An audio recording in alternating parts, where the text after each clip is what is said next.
So a couple of weeks ago, I did a review of this lament configuration reproduction from Bluefoot 3D printing. Now, they also have done a few other items, but this is another one that I bought that's very nice. It's the Pillar of Souls, obviously not full size.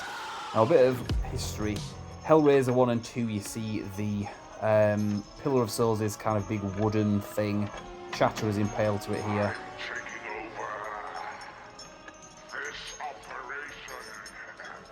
Very clever. Do you get it? He's a doctor. He's taking over the operation. Anyway, end of Hellraiser 2. He takes out Pinhead.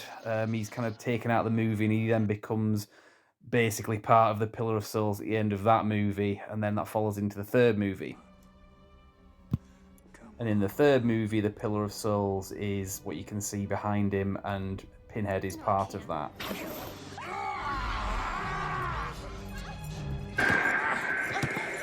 Wait! Why run, Terry? Why run? That question quickly gets answered. Pinhead goes a bit mental. The entire thing starts to come to life. Pinhead steps out of it, and that's the rest of the movie. I think even at one point, Topher makes an appearance, so I can't quite remember which bit. There it is, yeah. But yeah, that's pretty much the rest of the movie. Pinhead's kind of the villain in this film. He wasn't really the villain in the first two movies. He was just kind of a creepy guy. But anyway, let's get on to the review of the thing itself.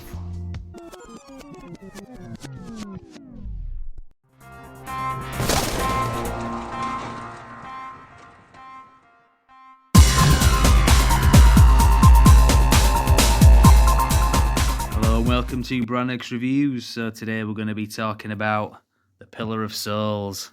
And we're going to try to keep the in-jokes to a minimum. So what's the name of the company that made this? Whitefoot! Ah, god damn it. Bluefoot. It's not Topher Whitefoot. That was an in-joke in the last video. Yeah, Bluefoot. I can't see it. So yeah, Bluefoot, really good 3D printing company or whatever on eBay, basically. So pretty good to check them out. Definitely, they've got a range of things. A lot of it's Hellraiser related. So this is obviously one of the last videos we talked about the lament configuration that I'd got from them, and that was really good. So check that video out on the channel. This one, having bought that, I was really impressed. I looked at what else they had for sale, and they had this Pillar of Souls from Hellraiser 3. Now, this was about £60 from memory, and really happy with it as well. I've got quite a nice Hellraiser display going on at the moment, and this is one of the nicest additions to it. I don't know which I prefer, actually, the lament configuration or this. What would you say?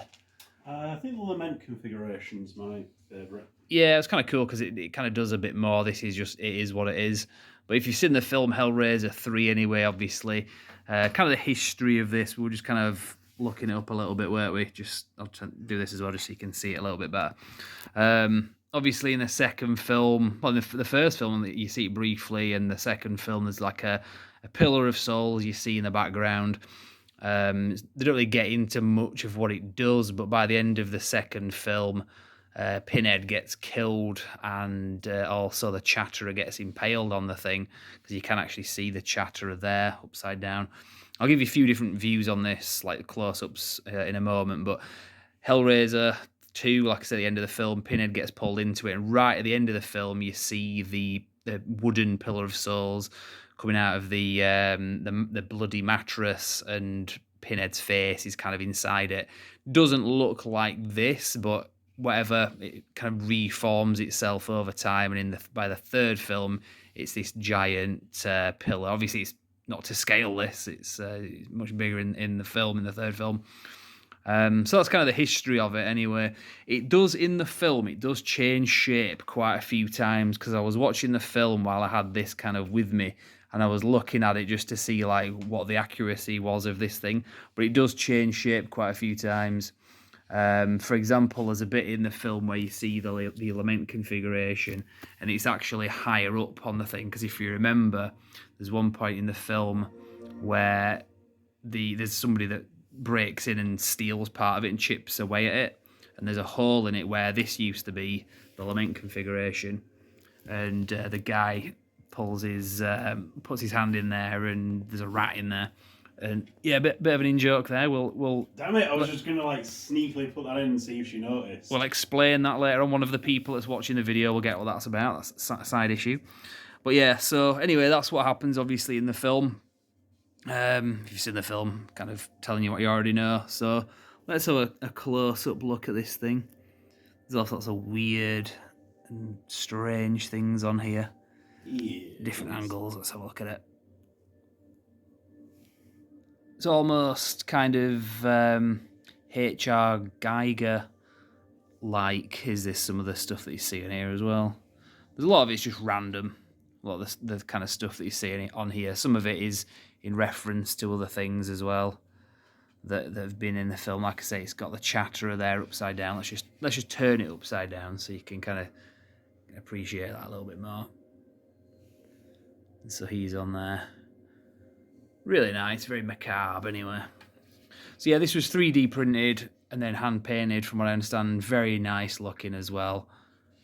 If you kind of look at it from the side, it's pretty cool. And you've got this, just turn it upside down so you can see that.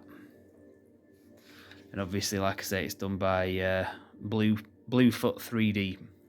And very nice. So yeah, what else is there to say really?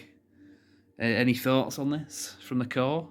Nothing spoiled they haven't already said, to be honest. Yeah, so hope that's a pretty good review anyway in terms of doing the thing justice. So like I say, if you're a Hellraiser collector, I would say definitely add this to your collection because it's very nice. There are other versions of this, I won't lie. I've seen a few other ones, mostly in the US. I haven't seen any, many others in the UK. And to be honest, I did actually think this was the best one of the lot. I saw ones that were a lot more expensive than this. Maybe one that was larger would be nice, but to be honest, I wouldn't really want one larger than this because this is really just ideal to put on a shelf, to be honest. Yeah, I was going to say, if you get much bigger, it might be tricky to do something like that. Exactly. Yeah, the things you own end up owning you. I think that would be that's an example. Well, literally in this case, because look what happened to the guy that owned this in the third film. Anyway, rambling now, so I will leave it there. And just like I say, shout out to Bluefoot 3D printed models because they've done some really good stuff. So I just thought I'd share this. So for now, I think we'll leave it there and say you can like and subscribe this video, obviously. Subscribe to the channel, like the video.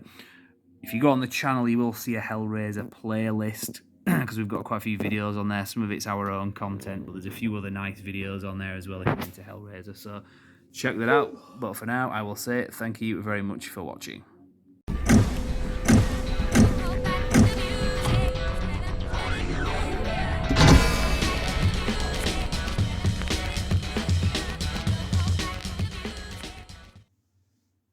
Yes. All the love that you need.